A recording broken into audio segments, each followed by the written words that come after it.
The first time Phyllis Cranford saw smoke rising from my cabin's stone chimney, you'd have thought I'd detonated a flare in her living room. She marched down the dirt road in orthopedic sandals that squeaked with every determined step, clipboard flapping in her hands like she was performing some kind of exorcism ritual, and screamed at me across the property line with a voice that could shatter glass. "You are trespassing on my subdivision's land. Pack up your shack and leave before I fine you into the ground." Her face was so red I thought the thermometer on my porch might actually shatter from the heat radiating off her cheeks.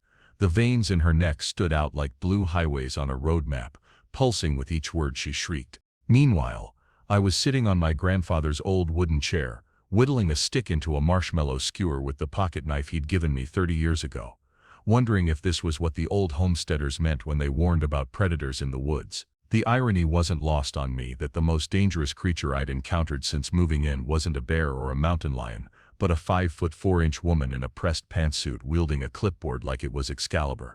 The smoke from my chimney curled lazily into the autumn air, carrying the scent of burning pine and oak that I'd chopped myself that morning. It was the kind of peaceful Saturday afternoon that I'd dreamed about when I decided to leave the city behind. Birds were singing in the trees. A gentle breeze rustled through the pines, and now this woman was standing at the edge of my property looking like she was about to have an aneurysm over a perfectly legal fire in my own fireplace. Name's Dean Whitaker. 43 years old, divorced for 2 years now, and apparently allergic to HOA newsletters, if the stack of unopened envelopes on my kitchen counter was any indication. Years back, when my grandfather passed away, I inherited his cabin nestled in the pines. He'd built it with his own hands back in 1963, long before any developer even thought about turning this quiet stretch of wilderness into suburbia. The old man had been smart enough to buy 10 acres of land, more than enough buffer to keep the world at bay. The cabin itself wasn't much to look at from the outside. Weather-beaten wood siding that had turned silver gray from decades of sun and rain, a metal roof that pinged musically when it rained, and a stone chimney that my grandfather had assembled rock by rock from the creek that ran through the back of the property. Inside, though, it was everything I needed. One large room that served as living area and kitchen, a bedroom barely big enough for a queen bed and dresser, and a bathroom that my grandfather had added in the 70s when my grandmother finally put her foot down about the outhouse. No HOA had ever had jurisdiction over that cabin, and my grandfather had made damn sure of that when he'd seen the first surveyors poking around the adjacent land in the early 90s. He'd hired a lawyer, had the property lines clearly established and registered with the county, and even had concrete markers installed at each corner of his land. They can build their cookie-cutter houses all they want, he told me once, watching the development creep closer through the trees, but they'll never get their hands on this place. Recently, after my divorce was finalized and I'd sold the house in the suburbs that had never really felt like home anyway, I decided to move into the cabin permanently. The decision had been building for years, really. Every weekend I'd spent up here fixing the roof, replacing the old plumbing, updating the electrical, had felt more like home than any place I'd lived since childhood.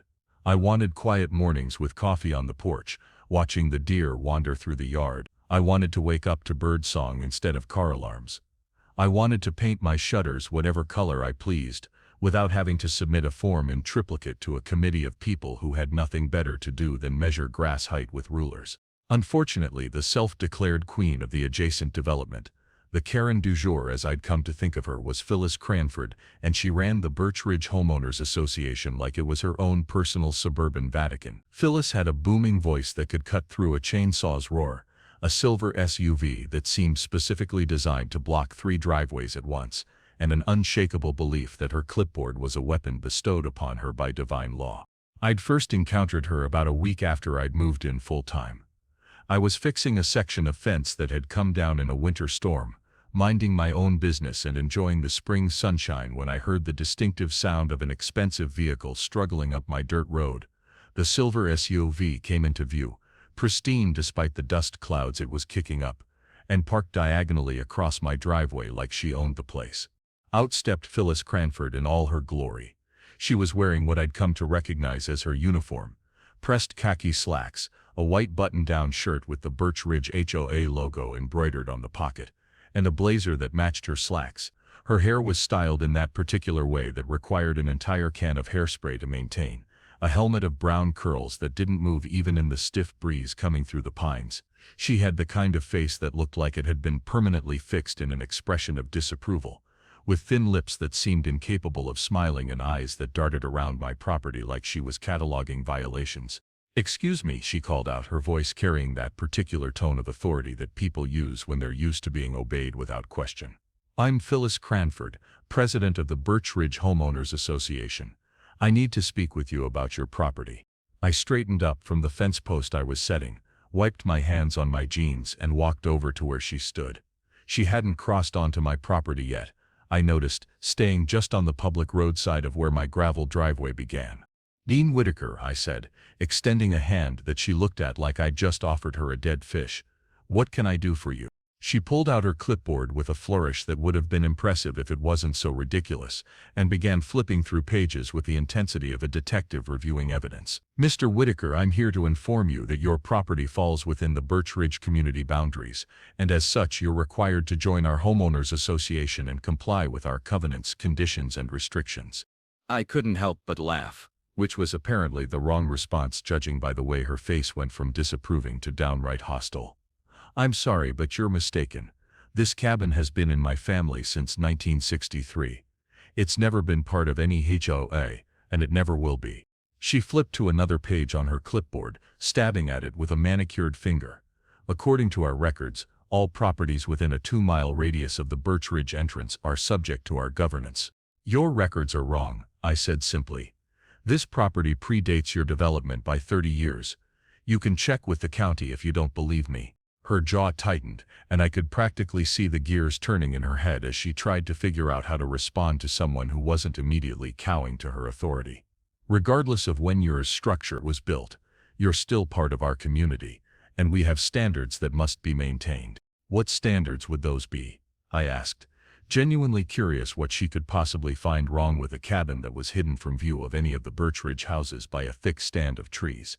She looked around my property with the expression of someone who'd just stepped in something unpleasant. "For starters, that fence you're building doesn't meet our approved design specifications. All fences in Birch Ridge must be either white vinyl or natural wood stained in one of 3 approved colors: cedar, redwood, or mahogany." "Good thing I'm not in Birch Ridge then," I said, turning back to my fence. "Have a nice day, Miss Cranford." "It's Mrs. Cranford," she corrected sharply, "and this conversation isn't over. You'll be hearing from our legal team." I watched her storm back to her SUV, perform what had to be a 17-point turn to get it facing the right direction on my narrow road, and drive off in a cloud of dust and indignation. I figured that would be the end of it. Maybe she'd check with the county, realize she had no authority over my property, and find someone else to harass. I should have known better. At first she tried passive intimidation, though there was nothing really passive about it. The letters started arriving the very next day, all of them printed on official-looking Birch Ridge H.O. letterhead with her signature stamped at the bottom in purple ink. They were welcoming me to Birch Ridge, each one containing slightly more aggressive language about community standards and the importance of maintaining property values. The first letter was almost friendly in that corporate human resources kind of way. "Dear new neighbor," it began, "we at the Birch Ridge Homeowners Association would like to welcome you to our wonderful community. Enclosed, you'll find our complete set of covenants, conditions, and restrictions, along with a membership application and fee schedule. We look forward to your prompt response and to having you as part of our Birch Ridge family." I used it to start my fire that evening. The second letter, which arrived 2 days later, was less friendly. "Dear Mr. Whitaker, we noticed that we haven't received your completed HOA membership application. Please be aware that all residents within the Birch Ridge community are required to maintain membership in good standing. Failure to submit your application within 30 days will result in daily fines of $50, compounding weekly." That one made excellent kindling as well. By the fifth letter, all pretense of friendliness had been abandoned. Final notice was stamped across the top in red ink that looked like it had been applied with unnecessary force. "Your continued refusal to acknowledge the authority of the Birch Ridge Homeowners Association has been noted and will be addressed through all available legal channels. You are hereby notified that you are in violation of the following codes." What followed was 3 pages of supposed violations, everything from the color of my roof to the presence of a woodpile that was apparently not stored in an approved manner. Then she escalated to nightly visits. I'd be sitting on my porch, enjoying the evening air and maybe nursing a beer when I'd see headlights coming up the road. The silver SUV would park just at the edge of my property line, and Phyllis would emerge with her phone, taking pictures like she was documenting a crime scene. She'd stand there for 10-15 minutes sometimes, her camera flash going off repeatedly, muttering to herself and occasionally calling out loud enough for me to hear. Unapproved vehicle in driveway, she'd announced to no one in particular. Photographing my 20-year-old pickup truck like it was evidence in a murder trial. Visible firewood storage, clear violation of Code 7.3 Section B. Flash, unregulated outdoor lighting. Flash, excessive natural vegetation, possible fire hazard. Flash, flash. The first few times I ignored her. Let her take her pictures, I figured. Let her document whatever she wanted. My property was perfectly legal. I wasn't breaking any actual laws, and she was technically staying on the public road. But after a week of this, I started to get annoyed. There's something deeply unsettling about being photographed in your own home, even if you're just sitting on your porch. One evening I decided to have a little fun with it. When I saw her headlights approaching, I grabbed a sign I'd made earlier that day. As she got out of her vehicle and started her nightly photography session, I held up the sign, "Smile. You're on camera too." I'd installed security cameras around the property the day before, perfectly visible and completely legal. The flash of her camera phone stopped mid-click. She stood there for a moment, processing what she was seeing, then marched closer to the property line. "You can't record me without my permission," she shouted. "Actually, I can," I called back. "You're on a public road, no expectation of privacy. Same reason you can take pictures of my property. Difference is, I'm not the one who looks like a stalker." She left in a huff that night and didn't come back for almost a week. I thought maybe she'd finally gotten the message. I was wrong. She told neighbors I was squatting on her land, which led to some interesting encounters at the local grocery store. I'd be picking up milk and bread and someone would approach me with that mixture of curiosity and concern that people get when they think they're confronting a criminal but aren't quite sure. "Are you the one living in that old cabin?" they'd ask. And when I confirmed that yes, I was living in my own property that I'd inherited from my grandfather, they'd look confused. "But Phyllis said you were squatting there illegally." "Phyllis says a lot of things," became my standard response. "Doesn't make any of them true." She called county zoning so many times that I started to feel sorry for the poor clerk who had to field her calls. I actually ran into him at the hardware store one afternoon, and he recognized me immediately. "You're the cabin guy," he said, shaking his head with a rueful smile. "That woman calls about you at least 3 times a week. We've told her a dozen times that your property is perfectly legal, that it predates the development, that you're not in violation of any county codes, but she just won't accept it." "Sorry you have to deal with that," I said. He shrugged. "Part of the job, though." I did start answering her calls with Phyllis, again, which seemed to offend her greatly. She demanded to speak to my supervisor last week. "What did your supervisor say?" Told her the same thing I've been telling her, just with bigger words. Then Phyllis crossed into what I can only describe as performance art. She actually showed up at the small community church on Sunday with a petition, standing outside before services and demanding that people sign it to have me removed from Birch Ridge territory. The fact that my cabin wasn't even on their official map didn't seem to matter to her. I heard about this from Margaret, an elderly woman who lived in Birch Ridge but seemed to have maintained her sanity despite the HOA atmosphere. She approached me at the farmer's market the following weekend, her eyes twinkling with amusement. "That Phyllis was at it again last Sunday," she said, leaning in conspiratorially. "Had this petition must have been 10 pages long, all about how you're destroying property values and creating a public nuisance." She cornered poor Pastor Williams for 20 minutes trying to get him to sign it. "Did he?" I asked. Margaret laughed, a bright sound that drew looks from other shoppers. That sweet man looked her straight in the eye and said, "Judge not, lest ye be judged, Phyllis. Perhaps you should focus on your own property and let Mr. Whitaker focus on his." You should have seen her face, looked like she'd swallowed a lemon whole. But the real breaking point, the moment when Phyllis Cranford crossed from being merely an annoyance to actively trespassing on my property, came on a humid Thursday afternoon in August. I was inside the cabin, escaping the heat and doing some paperwork, when I heard the unmistakable sound of hammering coming from my front yard. I looked out the window to see Phyllis, dressed in her usual HOA president uniform, despite the 90-degree heat, hammering a sign into my yard, not at the edge of my property, not on the public road easement, but a good 20 feet into my land right next to my driveway. The sign read, "No trespassing, HOA jurisdiction," in bold red letters. I walked out onto the porch, trying to keep my temper in check. "Phyllis, you need to remove that sign and get off my property. Now." She straightened up, hammer still in hand, and gave me that look of smug superiority that I'd come to associate with her.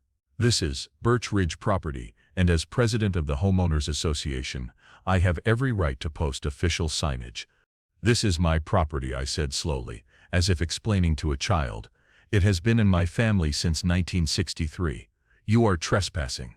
Your illegal occupation of Birch Ridge land does not make it your property," she declared, pulling out her ever-present clipboard. "According to our expanded boundary assessment, completed just last week, this parcel falls within our jurisdiction." "Your expanded boundary assessment isn't worth the paper it's printed on," I said. "The property lines are registered with the county. There are concrete markers at each corner. You have no authority here." She flipped through her papers with theatrical importance. "I have here a document signed by the entire HOA board extending our boundaries to include all adjacent properties for the good of the community."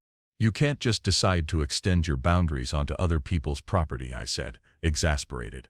"That's not how property law works. That's not how any of this works." "We'll see what the courts have to say about that," she said, turning to leave. "That sign stays where it is.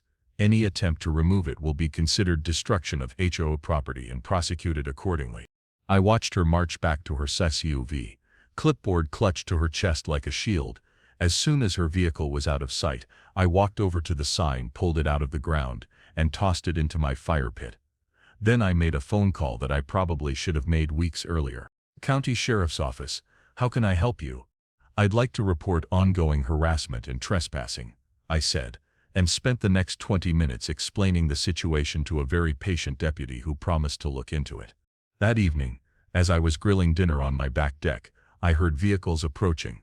Plural. I walked around to the front of the cabin to see Phyllis's silver SUV leading a convoy of 2 other vehicles, all bearing Birch Ridge HOA parking stickers. Out climbed Phyllis and 2 other people I didn't recognize, a middle-aged man with a comb-over that wasn't fooling anyone, and a younger woman who looked like she'd rather be anywhere else. "Mr. Whitaker," Phyllis announced, her voice carrying that tone of official importance that she seemed to think made her intimidating.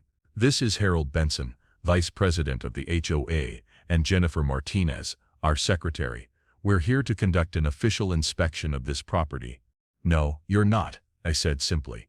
"You're here to trespass, which I've already reported to the sheriff's office." Harold stepped forward, trying to look authoritative despite the fact that his comb-over was flapping in the breeze like a flag of surrender. "Now, see here, we have every right to inspect properties within our jurisdiction." "You have no jurisdiction here," I repeated for what felt like the 1,000th time. "This is private property. You don't have permission to be here, and I'm asking you to leave. All of you." Jennifer, the secretary, was looking increasingly uncomfortable. "Phyllis, maybe we should do our jobs," Phyllis cut her off. "Mr. Whitaker, you can either cooperate with this inspection, or we can add obstruction to your list of violations." "Obstruction of what?" I asked. "Your delusions of authority? Your trespassing? Your harassment? Please, add it to your list. I'm sure the sheriff will be very interested to see it." That seemed to give them pause. Harold and Jennifer exchanged glances, and I could see doubt creeping into their expressions. But Phyllis was undeterred. She pushed past them, marching toward my cabin with her clipboard raised like a battle standard. "Visible mildew on north-facing wall," she announced loudly, writing furiously. "Unapproved roofing material, non-compliant door color, excessive wear on exterior surfaces." "It's called patina," I called after her. "The cabin is 60 years old. It's supposed to look weathered." She ignored me, continuing her march around my property, documenting every imagined violation while Harold and Jennifer stood awkwardly by their vehicles, clearly wishing they were somewhere else. Phyllis disappeared around the back of the cabin, and I heard her continue her litany of supposed code violations. Unregulated deck construction, improper waste management, unauthorized wildlife feeding station. That last one made me laugh. The unauthorized wildlife feeding station was a bird feeder my grandfather had built 40 years ago. She reappeared from behind the cabin, face flushed with exertion and triumph. We've documented 47 violations of Birch Ridge HOA codes. You have 7 days to bring your property into compliance or face immediate legal action. Looking forward to it, I said. Now get off my property before I have you arrested for trespassing. She sniffed disdainfully, but she did head back to her 6UV, followed by her reluctant accomplices. As they were pulling out, Jennifer rolled down her window and mouthed, "I'm sorry," before they disappeared down the road. The next morning I woke up to find a pile of documents tucked under my windshield wiper. Phyllis had apparently returned in the night to deliver her 47 violations in written form, complete with photographic evidence and a demand for immediate compliance. The total in fines she was claiming I owed came to over $15,000. I made another call to the sheriff's office. One September afternoon, the situation finally came to a head. I was sitting on my porch, enjoying what had become my daily entertainment of watching Phyllis's security camera footage from the night before. She'd taken to sneaking onto my property after midnight, apparently thinking I wouldn't notice, to take more pictures and leave more threatening notices. What she didn't know was that my security cameras had excellent night vision, and I'd been compiling quite a file of her trespassing incidents. I heard vehicles approaching, multiple engines grinding up my dirt road. This time, it wasn't just Phyllis and her reluctant board members. This time she'd brought what looked like half the HOA board, 6 people in total, all dressed in their Sunday best. Despite it being a Thursday afternoon, they pulled up in a formation that blocked my driveway completely, and out they climbed like they were about to storm Normandy. Phyllis stood at the front of the group, her clipboard replaced with what looked like an actual leather-bound folder, the kind lawyers use in movies when they're about to deliver devastating legal documents. Her hair was styled even more aggressively than usual, shellacked into a formation that could probably withstand hurricane-force winds. She was wearing a navy blue suit that looked expensive and uncomfortable in equal measure. "Mr. Whitaker," she proclaimed, her voice pitched to carry to the non-existent crowd she seemed to think was watching, "this is an official notice from the Birch Ridge Homeowners Association Board of Directors. This cabin is an illegal structure and you will vacate immediately." She held the leather folder above her head like she'd just won an Oscar. The board members behind her shifted uncomfortably, except for Harold, who was trying to look stern but mostly just looked constipated. "On what grounds?" I asked calmly, not getting up from my chair. Unfortunately for her, the county sheriff was already sitting on my porch, sipping my coffee from my grandfather's old ceramic mug. You see, I'd invited Sheriff Tom Bradley up after Phyllis had reported my chimney smoke as a chemical fire, the day before, claiming I was burning toxic materials and endangering the community. Tom had come up to investigate, found me burning perfectly normal firewood, and I'd invited him to stay for coffee and to discuss the ongoing harassment situation. Tom was in his 60s, had been sheriff for 20 years, and had the patient demeanor of someone who'd seen every kind of crazy the county had to offer. He'd been listening to me explain the situation for the past hour, reviewing the security footage I'd collected, and shaking his head in amazement at the sheer persistence of Phyllis's campaign against me. When Phyllis made her declaration about the illegal structure, Tom set down his coffee cup with a soft clink against the wooden arm of his chair and stood up slowly, his uniform crisp despite the heat of the afternoon. The entire HOA delegation froze when they saw him, their triumphant expressions morphing into confusion and then concern. "Afternoon, folks," Tom said pleasantly, though there was steel underneath the friendliness. "I'm Sheriff Bradley. I understand there's some confusion about property lines here." Phyllis recovered quickly, her chin lifting defiantly. "Sheriff, perfect timing. We need you to evict this squatter immediately. He's trespassing on Birch Ridge property." Tom nodded thoughtfully. "I see. And you have documentation of your property ownership, I assume?" Of course. Phyllis started rattling off her bylaws like scripture, reading from her leather folder with the fervor of a preacher at a revival meeting. "According to Birch Ridge Homeowners Association Charter, Section 12, Subsection C, all properties within the designated community impact zone fall under our governance and regulation. This cabin is clearly within that zone." Tom listened patiently, letting her get through her entire spiel about community standards, property values, and the sacred duty of the HOA to maintain order. When she finally wound down, he asked her one simple question that cut through all her bluster like a hot knife through butter. "Does your HOA's property deed extend to this parcel?" He gestured to the ground beneath our feet. "Not your charter, not your bylaws, not your community impact zone, your actual legal property deed." Does it include this specific parcel of land? Phyllis opened her binder, flipping pages furiously with fingers that had started to tremble slightly. The other board members crowded around her, trying to help locate the relevant documents. Pages rustled, fingers pointed at various paragraphs, and hushed whispers were exchanged. The longer it went on, the more obvious it became that they were searching for something that didn't exist. Finally, she found what she was looking for, a surveyor's map of Birch Ridge with property lines clearly marked. She studied it intently, her face growing paler by the second, because there, clear as day, was the boundary of Birch Ridge, and it stopped 200 yards short of my cabin. My property wasn't just excluded from their HOA, it wasn't even adjacent to it. There was a strip of county-owned land between us that served as a buffer. She stammered, her composure cracking for the first time since I'd met her.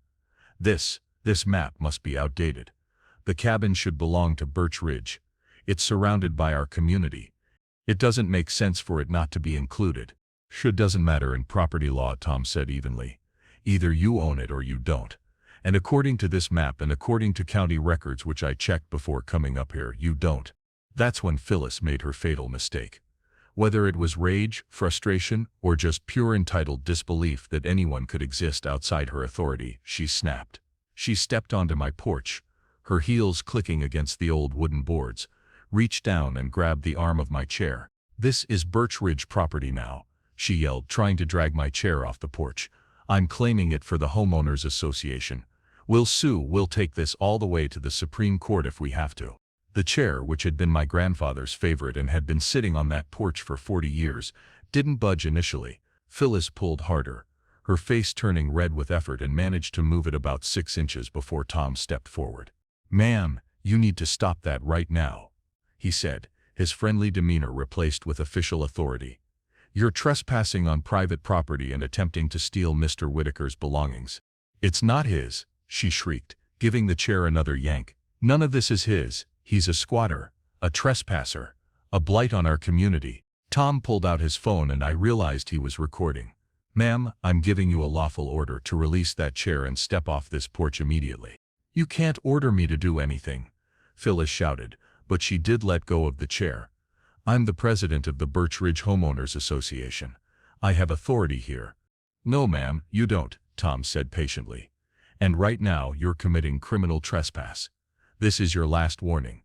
Leave the property now or I'll arrest you." The other board members were backing away toward their vehicles, clearly wanting no part of what was happening. Jennifer, the secretary I'd met before, was actively tugging on Harold's sleeve, trying to get him to leave, but Phyllis stood her ground on my porch, trembling with rage.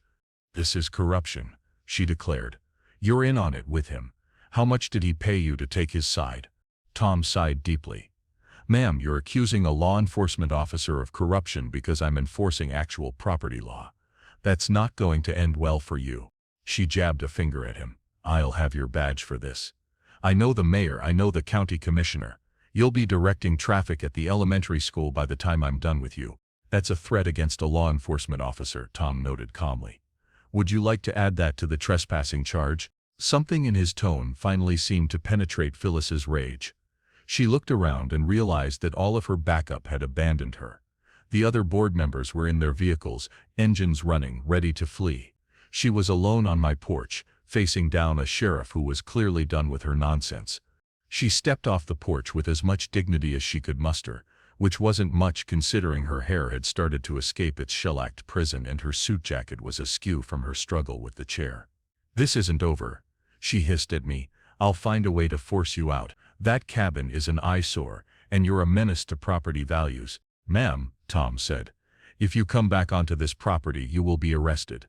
If you continue to harass Mr. Whitaker, you will be arrested. Do you understand?" She didn't answer, just stormed off to her SUV, and peeled out in a spray of gravel that pelted the other vehicles as they scrambled to follow her. Tom and I stood on the porch, watching the dust settle. "That woman's got some serious issues," Tom observed, picking up his coffee cup again. "You think she'll actually stay away?" I asked. Tom shrugged. "People like that, who are used to getting their way through sheer force of will, they don't usually give up easy. You might want to keep those security cameras running." He was right, of course. The trespass warning didn't stop Phyllis. It just made her more creative. She started sending other people to do her dirty work. HOA residents. She'd convinced that I was somehow damaging their property values just by existing. They'd drive by slowly, taking pictures, sometimes stopping to leave notes on my gate. But the real escalation came 3 weeks later. I'd gone into town for supplies, and when I came back I found fresh spray paint on the trees at the corner of my property. Someone had marked BR boundary in bright orange paint on several of my grandfather's pine trees. The paint was still wet, and there were fresh footprints in the dirt leading from the trees back to the road. I checked my security cameras and there she was, clear as day, Phyllis Cranford, dressed in what looked like workout clothes and a baseball cap, like that would somehow disguise her, spray painting my trees at 2 in the afternoon. She'd brought Harold with her and he was holding what looked like surveying equipment, though it was obvious neither of them knew how to use it properly. The footage was damning.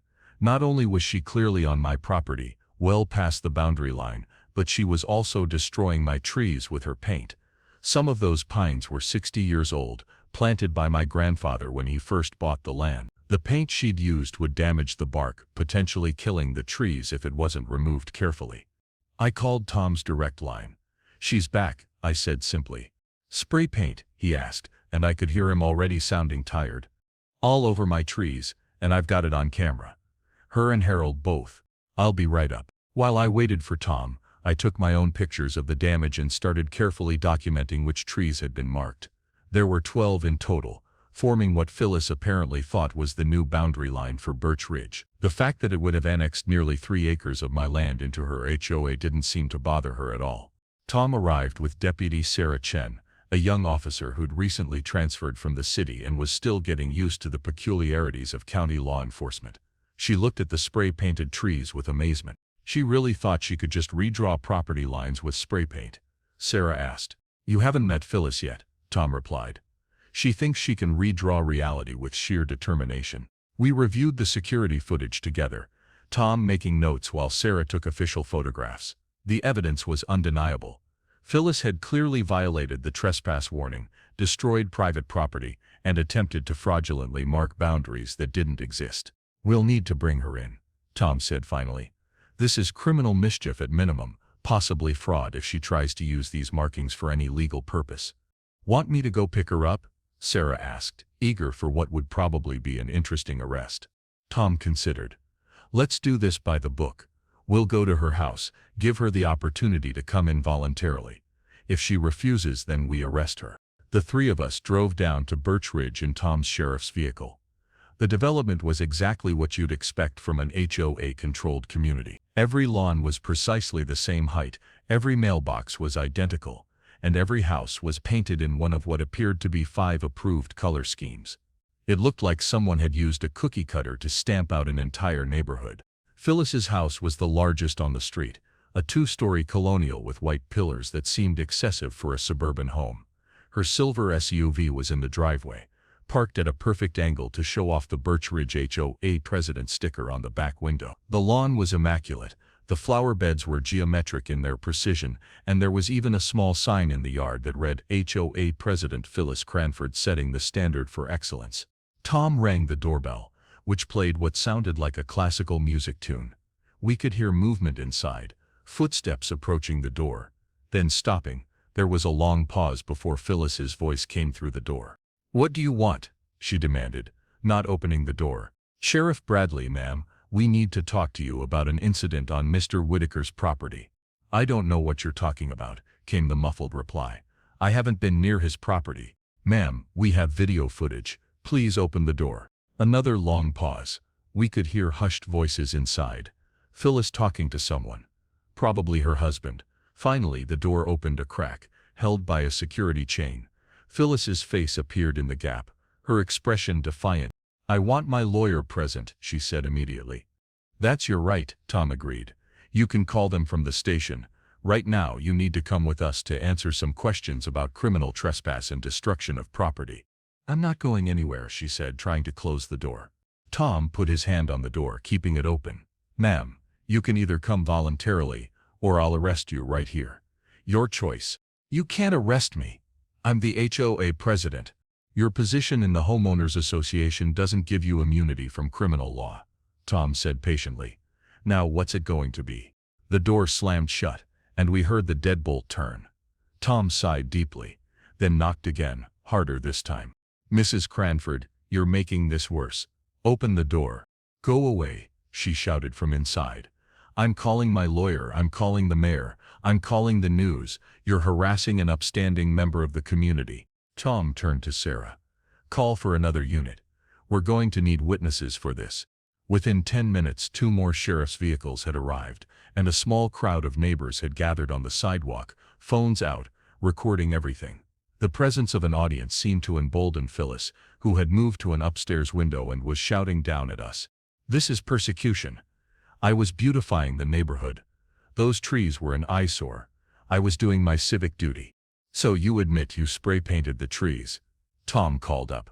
She realized her mistake immediately. "I want my lawyer." Tom had run out of patience. He turned to the other deputies. "We're going in. Johnson, check if there's another entrance. Chen, watch the garage in case she tries to run." The front door was solid, but not solid enough. After announcing themselves again and getting no response except more shouting from upstairs, the deputies forced entry. I stayed outside watching from the lawn as I heard commotion inside, more shouting, Phyllis's voice getting increasingly shrill, then suddenly cutting off. A few minutes later, Tom emerged with Phyllis in handcuffs. She had clearly tried to resist. Her perfect hair was disheveled, her makeup was smeared, and her expression was one of absolute fury. The crowd of neighbors gasped collectively, phones rising to capture the HOA president being led out of her own home in cuffs. "This is false arrest," she screamed. "I'll sue you all. Dean Whitaker is a criminal. He's the one who should be arrested. I was protecting property values. I was doing what needed to be done." As they led her to the sheriff's vehicle, she caught sight of me and her rage reached new heights. "You did this. You've ruined everything. Birch Ridge was perfect before you came. Perfect. You and your ugly cabin and your smoke and your complete disregard for community standards. I'll destroy you. I'll make sure you never have a moment's peace. The door of the sheriff's vehicle closed, cutting off her tirade, though we could still see her shouting through the window. Tom walked over to me, looking tired but satisfied. "She's being charged with criminal trespass, destruction of property, and now resisting arrest," he said. "With the video evidence and her admission in front of witnesses, it's a pretty solid case." "Think it'll stick?" I asked. "Oh, it'll stick. The question is whether it'll stop her." News spread fast through the small community. By that evening, everyone knew that Phyllis Cranford, president of the Birch Ridge Homeowners Association, had been arrested for spray painting trees and trespassing on my property. The local news picked it up the next day. And then something unexpected happened. The story went viral.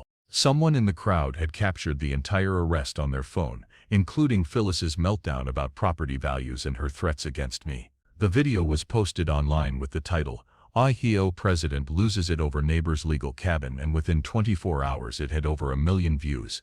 The comments were brutal but hilarious. People shared their own HOA horror stories, lawyers chimed in to explain how property law actually worked, and memes started appearing with Phyllis's disheveled mugshot that had been released to the media. Someone even made a remix of her shouting, "I was protecting property values," set to dance music. But the real consequences were just beginning to unfold. The Birch Ridge HOA board called an emergency meeting, and I heard from Margaret that it was absolute chaos. Half the residents were demanding Phyllis's immediate removal as president, while others were actually supporting her, claiming she was just trying to maintain standards. Harold, the vice president, tried to maintain order but was completely overwhelmed. The meeting lasted 4 hours and ended with a vote of no confidence in Phyllis's leadership. She was removed from her position as president effective immediately, pending the outcome of her criminal case. Harold was named interim president, and his first act was to send me a formal letter apologizing for the harassment and confirming that the HOA had no claim whatsoever on my property. But Phyllis wasn't done. Even facing criminal charges, even after being removed from her position, she couldn't let it go. She started a campaign to rally support, going door to door in Birch Ridge with a petition to reinstate her as president. She claimed she was being persecuted for standing up for the community, that I had somehow orchestrated her arrest, that the sheriff was corrupt and the whole system was rigged against her. Some people bought it. There's always a segment of any HOA community that thrives on drama and loves having an enemy to fight against. Phyllis managed to gather about 30 supporters who started their own harassment campaign. though they were careful to stay off my property. They'd park on the public road and honk their horns at all hours. They'd send letters to the county claiming my cabin was a health hazard. They'd post on social media about how I was destroying their community. I documented everything and forwarded it all to Tom and to the prosecutor handling Phyllis's case. Each new incident was added to the file, building a pattern of harassment that went well beyond a simple property dispute. The preliminary hearing for Phyllis's criminal case was scheduled for October, and the courtroom was packed. Half of Birch Ridge showed up. Some to support Phyllis, others just to watch the spectacle. Local media was there too. This having become the most interesting story in the county in years. Phyllis showed up in a conservative suit, her hair and makeup perfect, looking every inch the respectable suburban matron she wanted people to believe she was. Her lawyer, a slick-looking man from the city who specialized in HOA law, immediately tried to get the charges dismissed, arguing that Phyllis had a good faith belief that she was acting within her rights as HOA president. The judge, the Honorable Patricia Reeves, was having none of it. She'd reviewed the evidence, including the security footage, the photos of the spray-painted trees, and the documentation of the months of harassment.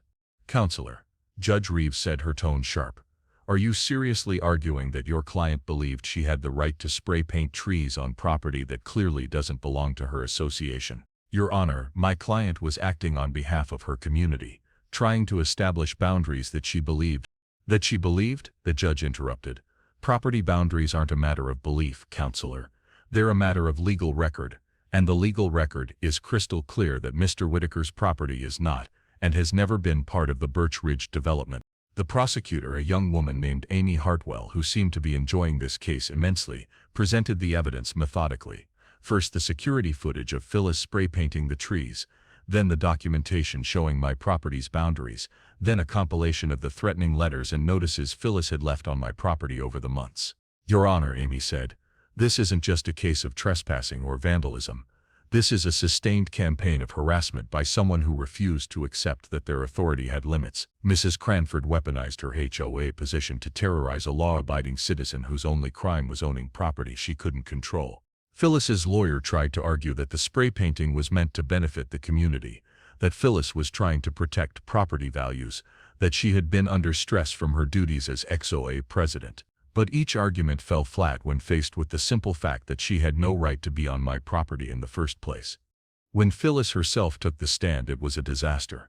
She couldn't help herself from trying to justify her actions, from explaining how important it was to maintain standards, from insisting that my cabin was a blight on the community. Even when her lawyer tried to redirect her to simply answering the questions, she kept going off on tangents about property values and community standards.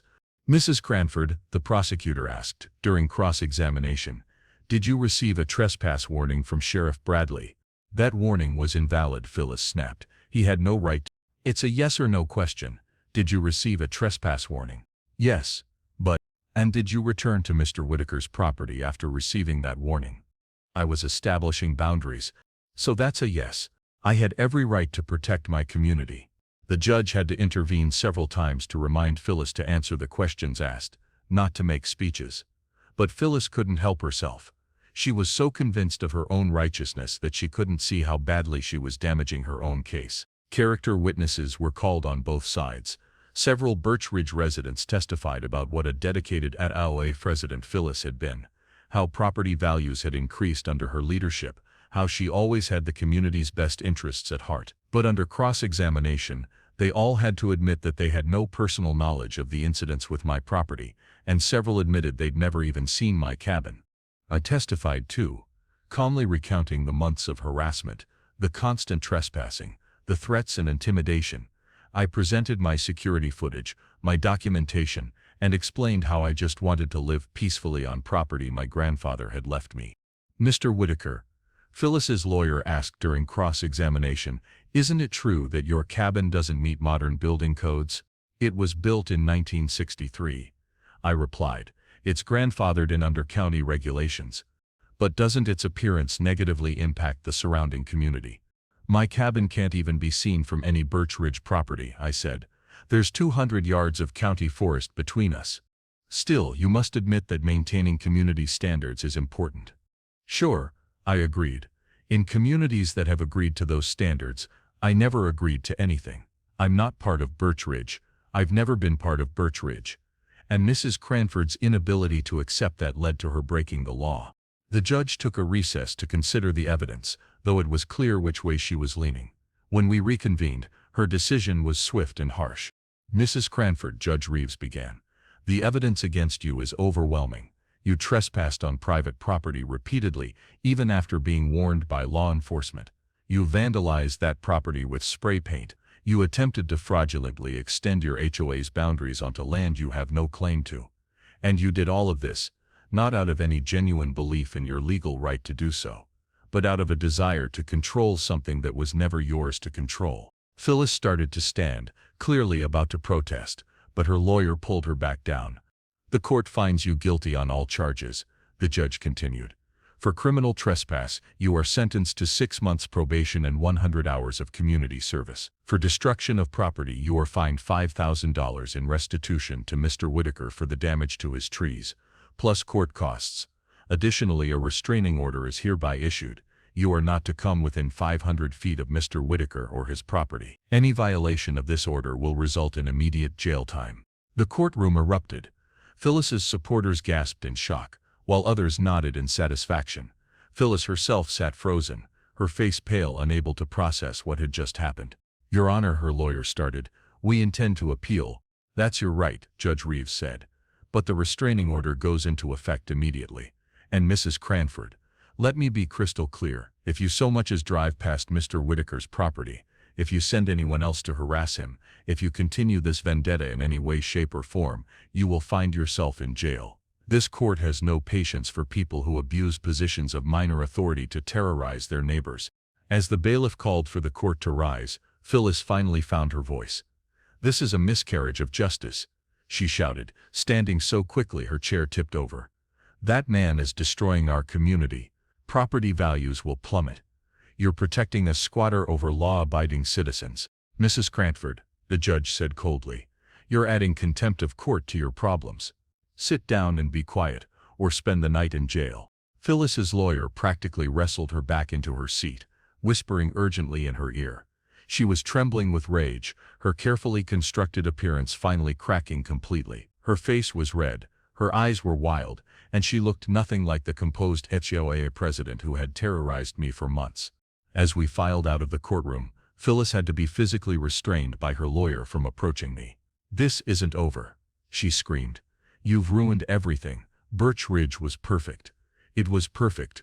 The next few weeks were almost surreal in their peacefulness. No letters under my windshield, no late-night photography sessions, no spray paint on my trees.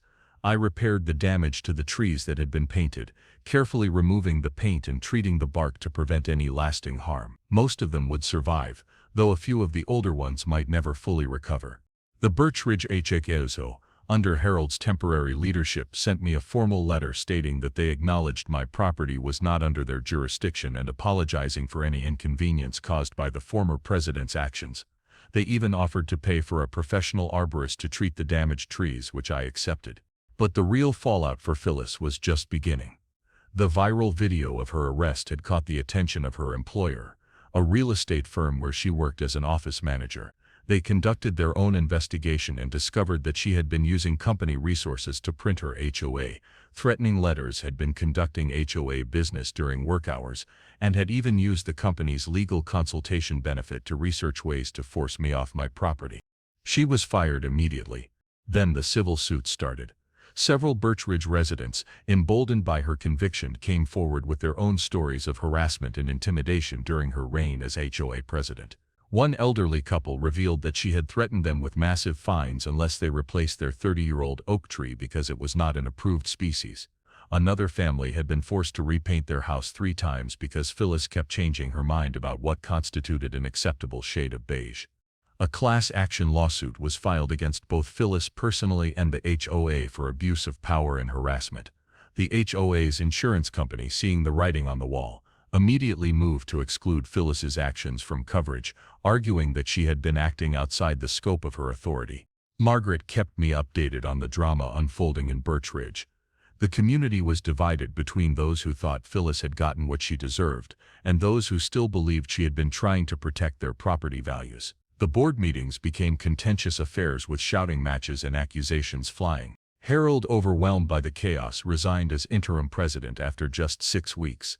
Jennifer, the secretary who had always seemed uncomfortable with Phyllis's tactics, stepped up as the new president. Her first act was to dissolve half of the existing committees and implement new bylaws that strictly limited the HOA's enforcement powers. Meanwhile, Phyllis's legal troubles continued to mount. Her appeal of the criminal conviction was denied, with the appellate court finding that the trial judge had acted properly and that the evidence against her was overwhelming. Her lawyer withdrew from representation when she couldn't pay his fees, having lost her job and facing mounting legal costs from the civil suits. She tried to represent herself in the civil cases, which went about as well as you'd expect. She filed motions that made no legal sense, submitted evidence that actually hurt her case, and alienated every judge she appeared before with her attitude that she was being persecuted for doing her civic duty. The final straw came when she violated the restraining order. Despite her lawyer's warnings, despite the judge's clear instructions, she couldn't stay away. One night in December, 3 months after her conviction, she drove past my property. She didn't stop, didn't get out, just drove slowly past, but I caught it on my security cameras. The license plate was clearly visible. I called Tom immediately, sending him the footage. He sighed heavily over the phone. I was really hoping she'd learned her lesson. You and me both, I said. The arrest warrant was issued the next morning. This time, when the deputies showed up at her house, she didn't resist. According to Tom, she seemed almost defeated, all the fight finally gone out of her. She was processed and held pending a hearing for violating the restraining order. Judge Reeves was not amused to see Phyllis back in her courtroom so soon. Mrs. Cranford, I gave you a very clear instruction. Stay away from Mr. Whitaker and his property. What part of that did you not understand? Phyllis, now representing herself since no lawyer would take her case, tried to argue that she had been driving on a public road, that she hadn't technically trespassed, that the restraining order was too broad, but the judge cut her off. You were told to stay 500 feet away. You deliberately drove past the property in violation of that order. This court has lost all patience with you. The sentence was harsh but fair. 30 days in county jail for contempt of court and violation of the restraining order, followed by 2 years of probation with the condition that she move out of Birch Ridge entirely. If she remained in the community, the proximity to my property would make it nearly impossible for her to comply with the restraining order. The courtroom was silent as the bailiff prepared to take her into custody. Phyllis stood there looking smaller than I'd ever seen her. Her empire of control completely crumbled. As the handcuffs clicked around her wrists, she turned to look at me. One last time. I hope you're happy, she said quietly, all the rage finally exhausted. I didn't respond. There was nothing to say. She'd brought this entirely on herself, and we both knew it. As they led her away to begin her jail sentence, her shoulders slumped in complete defeat. The woman who had terrorized an entire neighborhood with her clipboard and her rules, who had believed her HOA presidency gave her unlimited power, was going to spend the next month in a cell, followed by 2 years of probation that would force her to leave the community she'd tried so desperately to control. The last image of Phyllis Cranford, former president of the Birch Ridge Homeowners Association, was of her being led through the courtroom doors in handcuffs, facing 30 days in jail and the complete destruction of the life she'd built on trying to control others.